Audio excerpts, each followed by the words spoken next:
Welcome to Modern Barber Upskills and to this Barberless Pro Masterclass. We're joined today by Liam Campbell, who's going to be showing us a flat top tutorial and talking about his journey from soldier to barber. Liam, welcome. Hello. Lovely to see you. Lovely to see you too. Thanks for having me. I'm so welcome. So I'm really looking forward to the flat top tutorial today. Are you able to tell us a little bit about the look that you're going to be creating? Is it going to be like a modern version of a flat top or a real vintage throwback? Yeah, I think, to be fair, I suppose the history of the flat top, it kind of stems from like the US military and like the Americana looks of like the 50s and 60s in America. It's basically a military haircut really, because it was really high and tight. Everything was compact. So it looked smart for them on camp and when they were out doing military stuff, I should say. So yeah, but then it kind of got like taken on and then adapted by like the rockabillys and the psychobilly music scene and stuff like that. So as it's evolved through the years and stuff, it's changed up a little bit. So today I'll do a flat top. Like a standard flat top, then we'll have a little bit of a quiff at the front, so it will look a little bit vintage, like as I do the haircut. But then hopefully towards the end, we'll have a little bit of something to play with still there, so we can mash it up and make it really pop a little bit, I suppose. So yeah, we'll see what we come up with there. Yeah, can't wait. So while you're kind of starting everything, why do you think this style has stood the test of time and people are still requesting it in the barbershop? And are people still requesting it? Well, I think, to be honest with you, it's like I say, it's quite a personable haircut. Not a lot of people like request it from like day to day from the barbershop, but then at the same time, the people that do request it, they really kind of like, it's almost kind of like one of those investment haircuts, like, do you know what I mean? It's like, it's their haircut, that's how they have it, do you know what I mean? So yeah, I think it stood the test of time because it's a simple barber staple really, and then it's like I say, there has been that like it has evolved over time and everything as well. So like I said earlier, you've seen it in like the rockabilly scene, and people have like introduced like pompadours into it, and then like modern barbers like Score and Barber and stuff like that in Holland, and then like even the shop that I used to work for in Melbourne in Australia, they used to have these they've got these cool like classic looking barber shops, but they've modernised really. So it's the same as a lot of haircuts really, like a classic side parting. It's a standard that just moves along with the times really, as different barbers come in and try to experiment a little bit more with some of the creativity, I suppose. And kind of put their own stamp on it as time progresses. What's that, sorry? And they kind of put their own stamp on it as time progresses. Well, this is it, yeah, exactly. Like I say, Score and Barber are a really good example in Rotterdam in the Netherlands, and they're kind of like mashed it up and made it look a little bit more aggressive, and like obviously we've got like better tools than they probably had in the 50s and stuff like that. So there's also that helps you kind of like get a little bit more creative, and now with the tools that we have, you can go a lot shorter, a lot quicker, and you can just do a lot more things with it really, as is with the rest of hair really. We're always progressing with different ways to do it and different techniques, especially as like young barbers and young hairstylists come in and they've got different ideas, because that's the artistry side of it, I suppose. So just talk us through what you're doing at the beginning of the cut, please. So with something like this, which is basically like I was touching on earlier, it's like it's very classical barbering. Generally, I'll always go kind of like down on the sides first, I should say. The reason being is this is where all the tightness comes from really, do you know what I mean? Everything's nice and compact and crisp and everything. So we take the sides down first, and then we kind of like linking the top in afterwards. And then you can really kind of like exaggerate the top or have a play around with the top if you need to, as long as these sides are and nice and tight. But I'm just using like a simple clipper over comb technique, and then we'll just take these sides down gradually and work into the back there. When we're working on training blocks, it's quite a little bit different to working on normal hair, because there's a lot of the barbers that are the hairstylists that are watching now. This is kind of like down to like a number 4 on the sides, and a number 4 would sit in a lot better, but this kind of like sticks out because it's quite thick and coarse. So we have to kind of like play around with that. But like I say, it's a good haircut to practice these techniques really, because realistically, good clipper over comb technique is a staple of barbering, and not only do you use like clipper over comb on the back and sides of this haircut, using it a lot on the top as well. So it's a good little one to try and to practice, to really kind of like get your technique going, because if you can do good clipper over comb on a haircut like this, you can take it to whatever other haircut you're doing really. And you're doing a military inspired haircut, and I hear that you were in the armed forces originally before you made the leap to being a barber. Would you talk to us about that journey, please? Yeah, well, I joined, to be honest, I'd always wanted to join the military from about the age of 13. I was really interested in like military history. My granddad was in World War II, and he did quite a bit there, so I was quite inspired by him, I suppose. I used to watch a lot of like war movies and stuff like that, which I was way too young to watch really, but I just used to sneak in the living room and watch them when everyone else was asleep. So it was just one of those natural things that everybody else was taking their options and stuff like that at school, and I knew what I wanted to do completely. So but yeah, I joined the British Army as an infantry soldier, and I did that for 5 years. And then the time came and I decided to do something different. And then basically I worked in construction after that for about another 5 years. And I did that, and throughout my time of doing the construction work, it was cool, and it was like good honest work and stuff like that. But I never really saw myself doing it for the rest of my life. And I started watching like a lot of programs like Miami Inc. and stuff like that. And I love the culture of kind of like a cool shop or somewhere where guys used to hang out and stuff like that. So that was always in the back of my mind. And then I used to get my hair cut by a girl called Jade Knight, who's a hairdresser down in South Birmingham, really good hairstylist. And she kept telling me to become a hairstylist, because this was before Facebook and Instagram. It's over 15 years ago now. So I used to I'd see a haircut, then I'd print it out down the library, and then I'd take it to her and say, "What do you think of that?" And she was like, "Normal people don't do this. Where's all this thinking coming from?" And she was like, "You're a hairdresser, I think." She says, "There's definitely a hairdresser inside you." And like I say, at the time, I'd gone from being in the army to working in construction, and like the next obvious step isn't really working in the salon, is it? Yeah, so totally. yeah, I stewed on it for a little while, and like I say, I love salons, they're great places, and I've worked in loads over the years now, but I never really saw myself there. And then I visited a few barbershops when I was traveling around Australia, and then basically I don't know if it was my subconscious or something, but I had a weird epiphany, and the next day I decided to become a barber, and I just went from there. Yeah.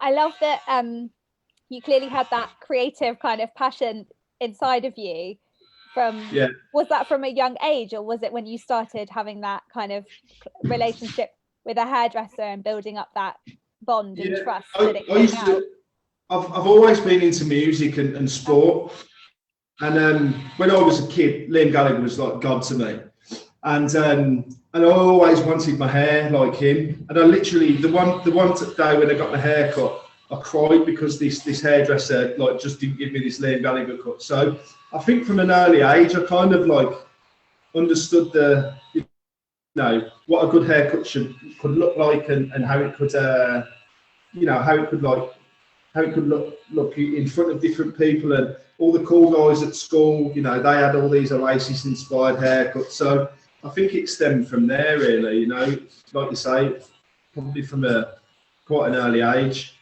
I love it. And what kind of skills do you think that you learned when you were in the army that you've been able to apply to your life as a barber? I think a big one would be the determination, because like the way that you're trained, especially in the infantry, is to kind of like, you know, it's quite hardcore training at sometimes, but they basically teach you just to keep going and just always get the job done and different things like this. So I think determination would be a good one. Me personally, I'm not the best at doing everything I do. I'm not the quickest, you know. But at the same time, the one thing I would say I've got quite a lot of is I have a fair amount of determination, and like I'm pretty good at, like, I won't give up on something. Do you know what I mean? So I think that was a big one for me, to be fair. Bro. And talk us through what you're doing with the cut at the moment. Are you able to show us a bit at the back of the head as you're going round? Yeah, of Is course. that a bit difficult with the Mr. Dolly head? I'm not sure of his name. What should we call him? Let's call him Liam. We've got to give him a cool name. You can think of a name for him, Charlotte. Noel Gallagher. No, it's not. It's going to be very different to Noel. It needs to be more rock and roll than that. Yeah. We'll think of one. But basically, this is our base that we're working with now, and I've just started to taper it all down into the sides. So we've got kind of like our initial shape in place, really. It will go shorter in places, but I mean, like I say, so that's the side, and there's a bit of a closer look to the from the front as well. So we're just kind of like matching these up gradually, really, and then we'll bring the rest of their haircut in. So it's, like I say, it's just keep going over using the clipper over comb technique, and using the mirror is a really big tool when you're doing this haircut, because in a little while you'll start the top of the hair will be pretty flat through here, so you're always looking from your mirror just to keep checking on things, because it needs to be nice and square and even. And what clippers are you using today, and why are you using them? Oh, just pause there. Yeah, I've been fortunate to work with Fabulous now for, I think it's coming up to maybe 4 or 5 years now. So we started doing the shows with them, and like as time's gone on, we've done more and more together. And yeah, they're just great tools. And the one thing, my personal thing that I like about the clippers really is that I'm a little bit of a simple creature in nature, really. And to be fair, like when skin fades and things like that started to get popular, like each barber had about 7 different types of different clippers, and that was way too much for me. Like, you know what I mean? So when they bought the Supermoto cordeds out at first, they were great. But then when they bought the cordless versions out, and you've got your little housing on the side and stuff like that, that was perfect to me, because I don't have to worry about charging loads of different things. Yeah. So it's just the simplicity that I like of these, really. And you know, with the charge time and stuff, you can you've got loads of charge, and just the basics are really good. They're a really nice, strong, powerful clipper. So yeah, it's been nice to be using them for the time that I have, and it's nice to see them like progress really as a brand. You know what I mean? Because you know, as each different kind of like type of clippers come out, you know, with the cordless type of clippers, and then the trimmers and the shavers, they've just kept bringing out really, really good products. So yeah, good stuff, Fabulous. Well done. And they have lovely ambassadors as well. Everyone I've had on the MB Masterclass sessions have been so lovely. They know how to pick them.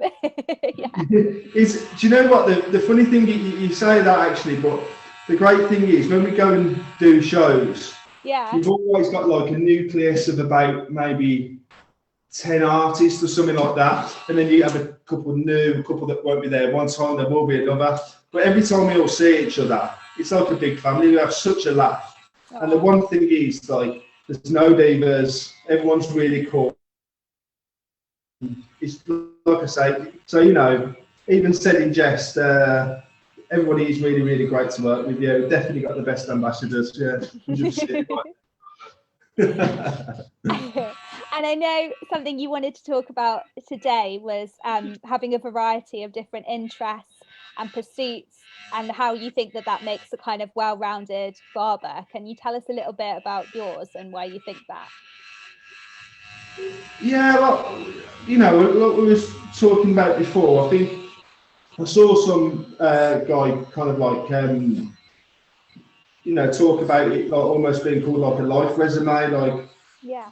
And I think it's really important, because I just think there's so many, a lot of people go to university from school and, keep down the academic route and stuff like that. And that's amazing and fair play to them, because, I'm not sure I could do that much academic work for that amount of time. So like, well done. But I do think it's very important, to have like some different skills and some different life skills, even in a job like a barber or a hairstylist or some sort of creative, because it's nice, for me as an employer now, if someone comes to me and they've just done this course, that course, but then they're lacking in personality, it might not necessarily work for the shop. So if someone's got that, is a little bit more cultured and a little bit more outgoing, and like I say, it's got a good life resume,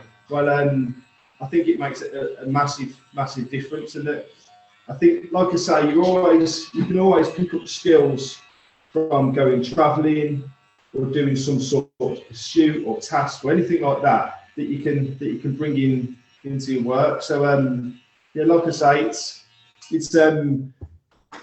I think it's only going to be a positive thing, to be honest with you. Yeah. And what kind of talents and interests that people might not know about do you have? I do. Well, I suppose this is from kind of like my history doing working in building and construction. So I do quite a lot of building work myself. So I did 90% of the work on the shop myself. So I really like doing that. I really like interior designs and stuff like that. I like Grand Designs, the program on Channel 4. Me too. For Kevin McLeod's a G. Love him. So yeah, I like those type of things. So that's a little. I don't know if it's I'd probably argue that it's a bit more of a passion than a hobby, to be honest with you. Because I kind of, in my head, I like. I think I know what a room should look like, really, so that's a little thing that I've picked up over the years. And I was thinking about this earlier, actually. I haven't been for ages because of obviously what's been going on and stuff like that. But I really like scuba diving, and I'm a qualified rescue diver. So I did that in Thailand a few years ago. I did this rescue diving course. So the next one will be. The next course up from that is like a master diver, so I'd like to do that one day. So yeah, if you're ever in the water and you see me, Charlotte, and you're in trouble, don't worry. Okay. Everything's going to be fine. If I'm in the water, I'm nearly always in trouble, unless I'm touching the bottom. Because if I'm not, I'm probably screaming, going, ah. And that's good to know. Great. And travel is a big part of your life as well, and something you love to do. Sadly, probably not as much in the last year or so, but yeah. It's, to be honest with you, I didn't do. We used to go on holidays and stuff like this as a family, but I hadn't done a load of traveling until I did my first big bit of traveling, and then I think, as let's say, I just got the bug, really. So I went to Australia and spent a year traveling around. I came back to the UK, and then I went back to work in Australia, which was really cool as well, because that was kind of like good for my career. But then like I got lots of new experiences as well, so that was brilliant. And then and ever since then I've always tried to see new places, and to be honest with you, it's nice to travel with people, but I'm not always too bothered about going with someone. I'm happy to go on my own. So like I say, I went to Australia on my own, I went to India on my own. So and going back to the whole life resume thing, I think it's a great thing, because if you can talk to somebody, you know, and find out how to get a train ticket in India when you can't really speak the language properly, or wherever it may be, you know, talking to people within the barbershop is going to come pretty naturally to you, really. Yeah. And also having that wealth of experience and stories to tell and ways to connect with humans is 100% such a benefit when you're a barber. Like I say, you know, we've actually got a client who comes in here, and he's moved from India. I think he came over to be a doctor. And then when you say to them, oh, you know, you'll talk about like this place in Mumbai or anything like that, they're amazed. Like, they're like, what? they really don't expect it. So, you know, like you say, it's not just the kind of like going to see nice places. It's also like the things that you pick up and the knowledge that you gain, and then you can kind of like relate to somebody about it as well. So yeah, cool. So I've got a question from Facebook about the cut specifically and the equipment that you're using. So Keith has asked, are there two sets of clippers that you're using, and if so, what's the difference? So basically, I've got a couple of pairs of the Supermotor clipper, which is this is my kind of like base corded clipper, but they come in different shades and colours, but they're basically all the same. And then the Supermotor trimmer with the skeleton head, that's the smaller trimmer that I'll be using, and that's mainly for kind of like detailing work and things like that. But then you can buy these as a set, so they can sit in their little housing there, and then you've got the best of both worlds. But like I say, you wouldn't use many grades on this. This would be for kind of like very short clipper over comb work, and then detailing around the edges and you know, stuff like that. And then this is your workhorse. Perfect. Phil has asked, in fact, no, he's told us that he's also ex-army. And he's asked, what were you in, Liam? I was in the Staffordshire Regiment, which is actually a disbanded infantry regiment now. So it's changed into a different. There's been like an amalgamation of different regiments in the last few years. So, but yeah, I was in the Staffordshire Regiment, which was like an infantry regiment. Yeah. Cool. And another question from Facebook. Someone wants you to tell us more about Iron Man. Okay, all right, yeah. So, that old thing. So yeah, I did Ironman Wales in 2019. So yeah, it was, to be honest with you, when I was working in London, this one of the clients from there, I think it was someone else's client actually, he started talking about he was training for it.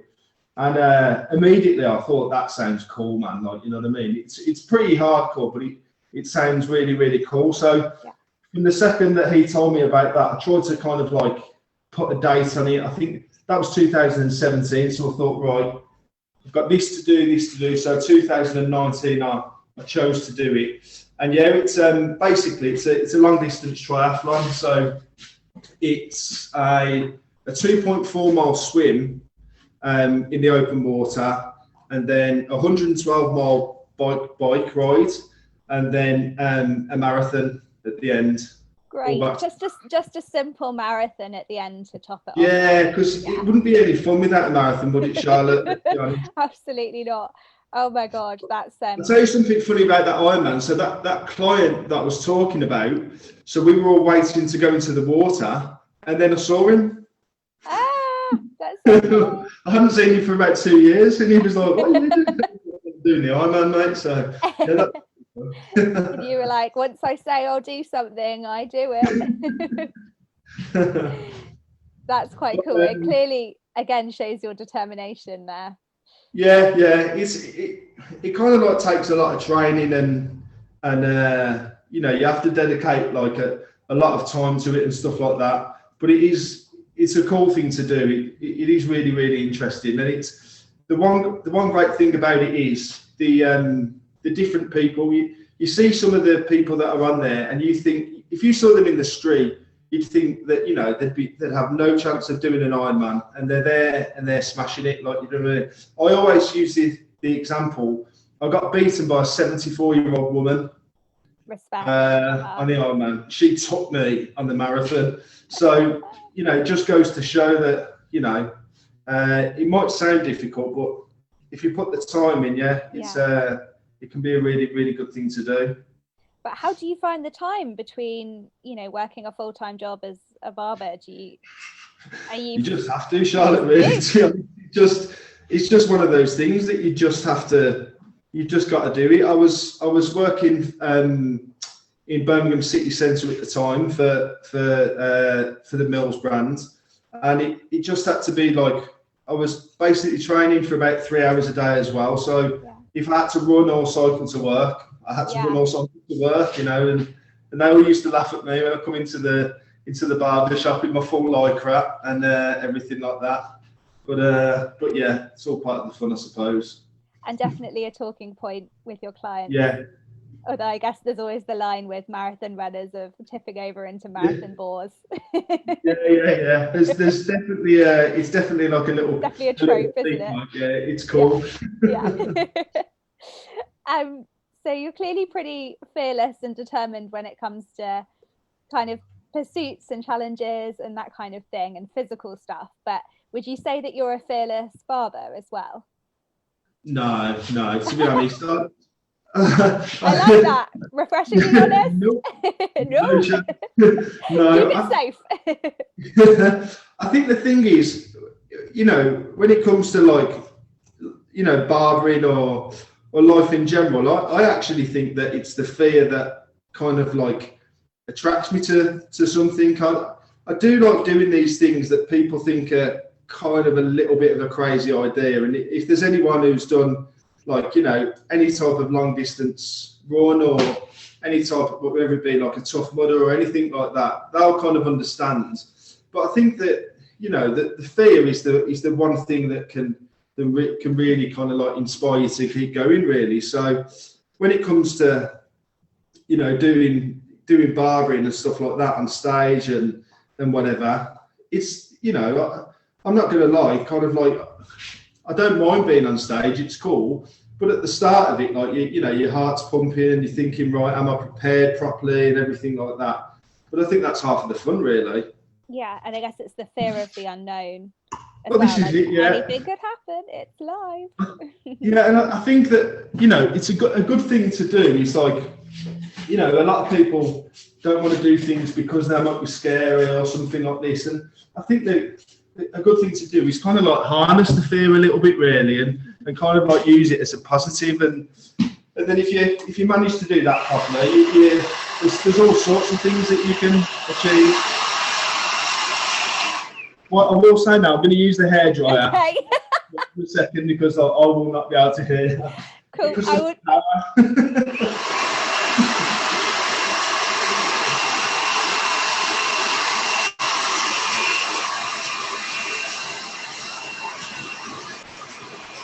will ask Liam what hairdryer he's using after this. That is powerful.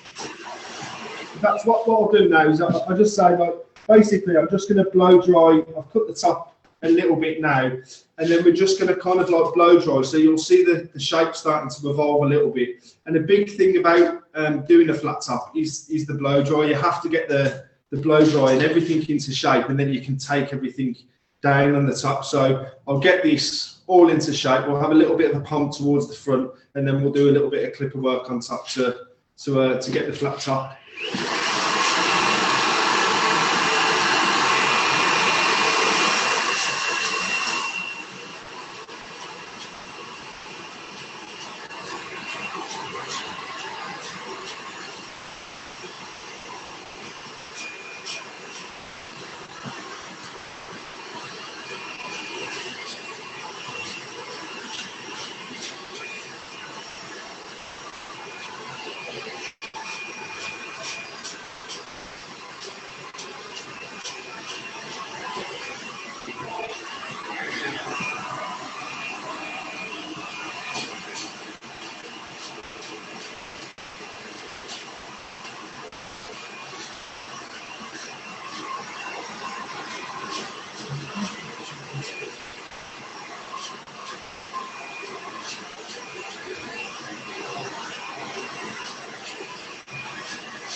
do from there. So if we turn into the side, what's his name, Charlotte? Have you thought of one yet?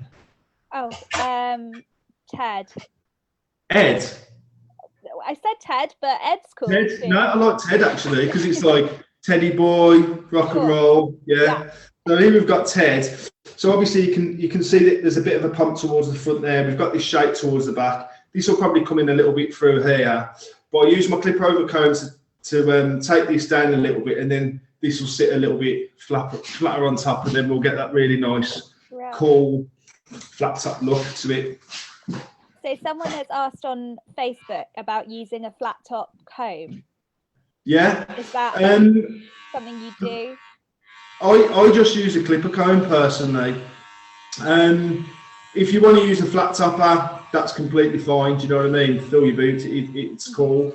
This is just the way that I've always done it, to be honest with you. And like I said before, you know, I'm a kind of bit of a simpleton when it comes to my tools. Like, do you know what I mean? So yeah, I just like to use what I've always got around in my toolbox. And I think the thing is, I like to think that, like, if I get used to using the tools that I've got in and around me, if I do go to a show or something like that, or I've got to do a haircut somewhere random, and then I have to, you know, do, like, let's say a flat top or something like that, I can always do it. I don't have to remember to take like a flat top comb with every haircut or something like that. But that's just me again. If you like using a flat top comb, like, you know, you carry on, because they are quite good, really. You know, they can give out some really cool results. Cool. And when it comes to your clippers, are there any tips and tricks that you have for taking care of them? Clippers? Yes, clippers. Yeah. I think really that you've just got to do the basics really well. Like, it's kind of like, you know, you've got to lubricate them all the time. You should be really like oiling them with like actual oil, not just the kind of like the clipper side or something like that, every day or every morning. So it's just kind of like the basics really, cleaning them before and after every client, just simple stuff like that. You know, over the years I've seen some barbers and they've got mucky clippers and stuff, and then they're always, you know, complaining because they're constantly having to buy new sets. Not that difficult really. You have to oil them, you have to clean them. Sometimes a good little one that I've always done, I won't do it right now because of time, but if you get a razor blade and cut it and snap it in half, and then you pass the razor blade through the clipper there, it kind of like cleans the hair out from behind the blade there. So that's a good little one, I suppose. But otherwise, I always use my brush and just, there we go. Yeah, just get angry with it. yeah, just throw it on the floor. No, so I just use my brush and try and keep them as clean as possible, really. And I think that a lot of customers as well, they'll appreciate that. If they come to your section and your section's looking clean, your clippers are looking clean, it's you know, you're only going to impress them, basically. Absolutely. So tell me about your new venture, Brother Barber, which is where we're seeing you film today. Yes, we are live from Brother Barber. Yeah. So yeah, basically, you know, over the years I've always thought of having a barber shop potentially, but I wasn't too worried about it. Like, do you know what I mean? It wasn't, you know, I just thought I'd wait and see. And then it's actually around the corner from my house. So I was taking the dog for a walk, and then I saw the shop was up for let, and I looked at it and I thought I could do something with it. But from there, obviously, with my time working in London, I saw there's a couple of shops around here which, you know, more of kind of like your how should I say, kind of like traditional barber shops and stuff like that, you know, like with a lot of walking clients and stuff like that. And that wasn't really me. So I thought to myself, well, maybe let's try and see if I can open a shop that would be good enough to open in a place like London, in a place where I'm in Warsaw. And let's see if market for it. If, you know, people will like it, you know. And I thought to myself that if I do that, I'm happy in the shop, well, you know, that's the main thing really. Do you know what I mean? Because if you've got a nice place to work, it makes a big difference. So yeah, I just went for it really, yeah, we've just been, you know, just trying to do really good work, and kind of like gain the trust of our local clients and stuff like that, and go from there. But you know, people seem to like what we do. It's just me and another barber, and we've got a Saturday boy working as well. So my other barber's Jack, and he's brilliant to work with. So we're just trying to like build a strong foundation really, and then go from there. And I know I was commenting on the artwork earlier, but it looks like a really cool space. Pardon? I like what you've done. I was commenting on your artwork earlier. Yeah. Admiring it. Yes, yeah. Very cool. This one over there, yeah.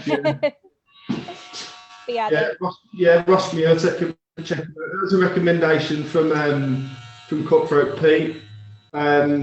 So yeah, he does some really like interesting stuff. That's like a Van Gogh in an Adidas jacket over there. So when I started the shop, I wanted the shop to have like a theme and an idea behind it, rather than just being kind of like, you know, pictures of like guys with cutthroat razors on the wall and stuff like that. So I thought, I love football, I love culture and stuff like that. So the shop's got a bit of a kind of like sports culture theme to it really.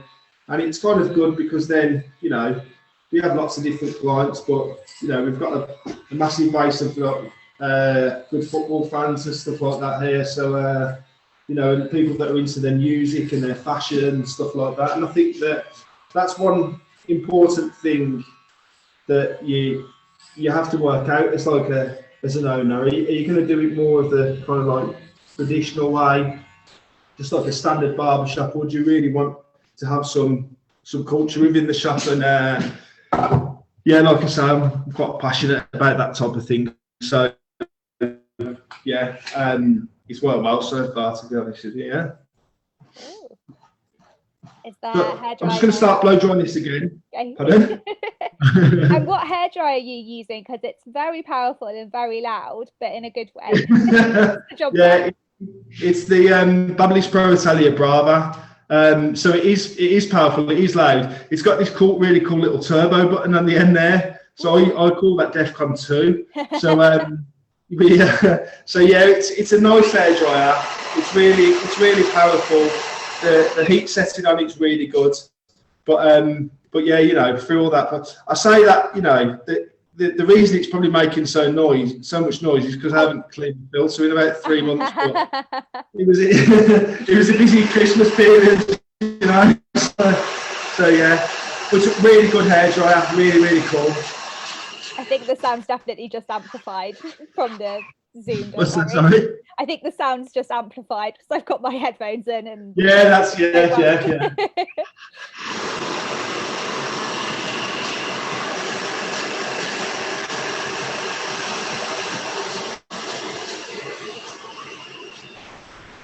So we say it's sideways and that. Perfect. So we're starting to get this kind of like flat top shape in there.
Looking good. Looking Very good. Yeah, my apologies there. My apologies. We're definitely running over, but no, don't worry. Don't worry. Hope everybody's. But there's nothing else to do. He's the hairstylist, so. But a nice little hack for a flat top is. So I'm just gonna run over this with my thinning scissors or texturizing scissors. It just softens the ends really nicely, and then we can go over with the flat top comb again and the clipper comb and a bit of clipper over comb technique afterwards, and you'll just get a really nice soft finish to it. So this is it's a nice little way to do things as well. Yeah. And Scott has asked, is there a particular make of comb that you're using, and what this is just comb? This is basically like a standard clipper comb. I'm not sure if that's Cutthroat Pete who's asked me that question, because actually this ended up I borrowed this from Cutthroat Pete at a show, and it ended up in my toolkit. So then he messaged me and he was like, have you seen my clipper comb anywhere? And I was like, oh, is it this green one? So these things happen. So you'd have to ask him where he bought this from. but yeah, I mean, when it comes to clipper combs and combs in general, I just kind of I look at them a little bit and think to myself, okay, how's the shape and how's the thickness and what will it feel like and stuff like that, and then just go with my gut instinct really. I play around with a few different combs and stuff like this. So yeah, but a standard clipper comb really, anything like this will take things down to like a grade number 2. But yeah, they're pretty standard. You can buy these anywhere from the clipper brands, or you can get them off Amazon and eBay and places like that. They come in all different colours and everything as well. So yeah, these are basically a barber staple, really, I'd say. So as it stands at the moment, what does 2021 have in store for you? To be honest with you, Charlotte, I really want to go on a holiday. Oh, don't we all? Yes, but yeah, that's the thing. I suppose I'm not the only one feeling that way. Yeah. But yeah, I think I'd like to just really kind of like carry on with what we've been doing at the shop. I feel like eventually I'd like to do a bit of an education system and something like that.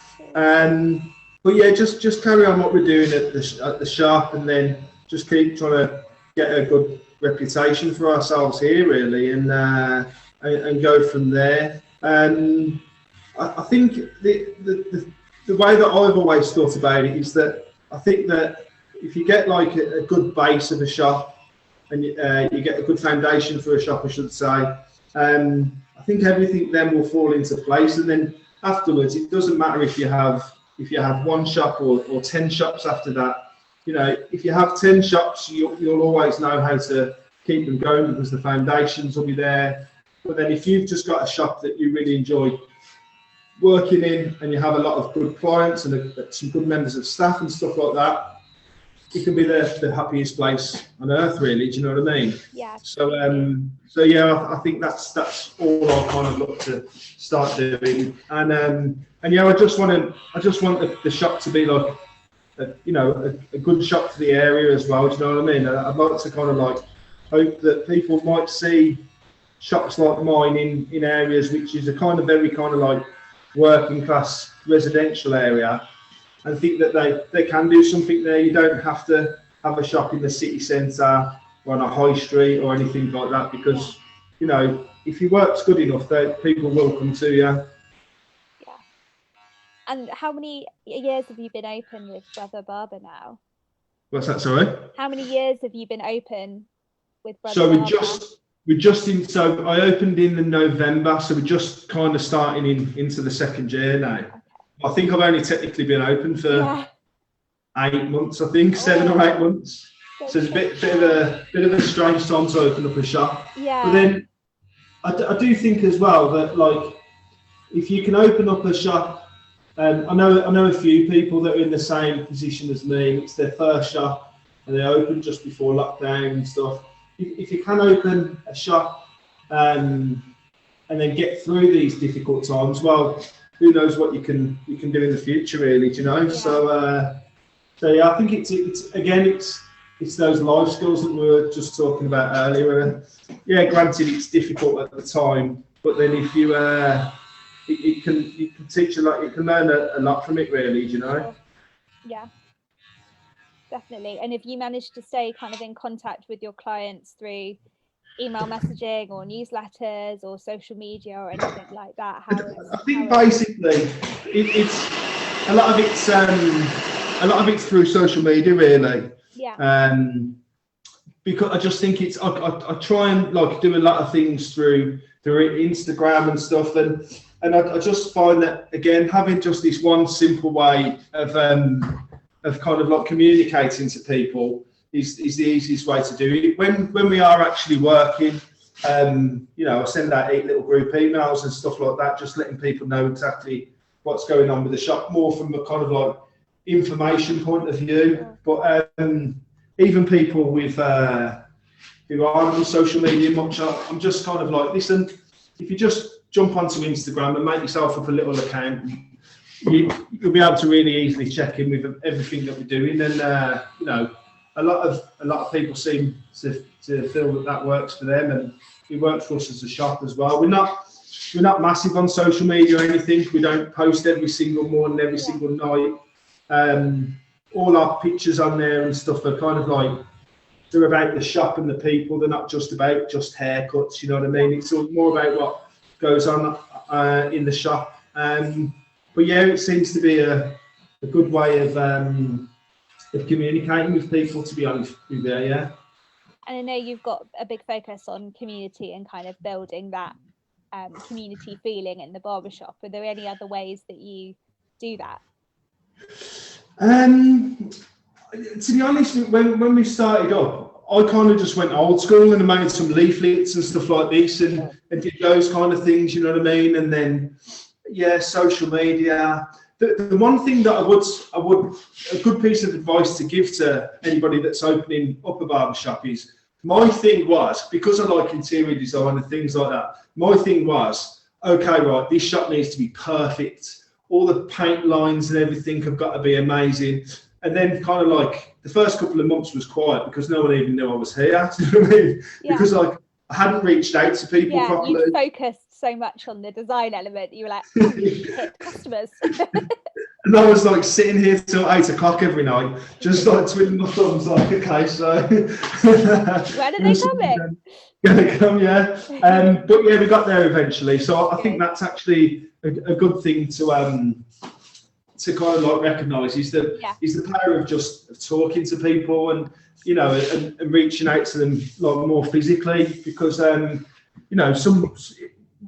when I was living in London and stuff like that, everybody did everything through social media, whereas places like this, people don't care about Instagram sometimes, so it's you've got to, like I say, you've got to go old school a little bit sometimes. I'm just going to give you this final blow dry.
You just went into DEFCON 2 by accident there, Charlotte. Right, so we're just finishing up now. So I'm going to use, this is a bit of pomade from Nomad Barber. Like I say, he's a good friend of mine, but this is a beautiful pomade. So this will just give it that really kind of like cool, classic wet look, you know, from the kind of like Elvis-y kind of like periods and stuff like that. I think I was just actually thinking when I was doing his, doing Ted's quiff hair, I feel like this is almost a little bit like when Elvis joined the army a little bit, do you know what I mean? Those pictures when he got his flat top done, stuff like that, and he looked absolutely devastated because they had to cut all his hair off.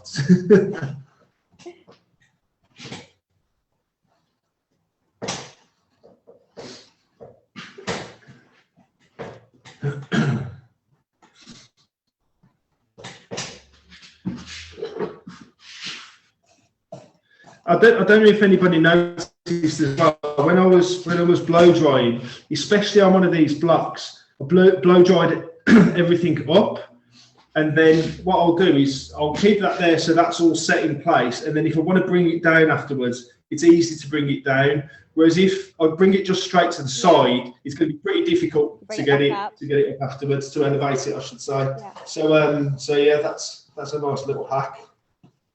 Yeah, do you find it it's a huge difference working on a blockhead than yeah, you really have to. Yeah, and it's the standard of the blockhead as well. Like, do you know what I mean? If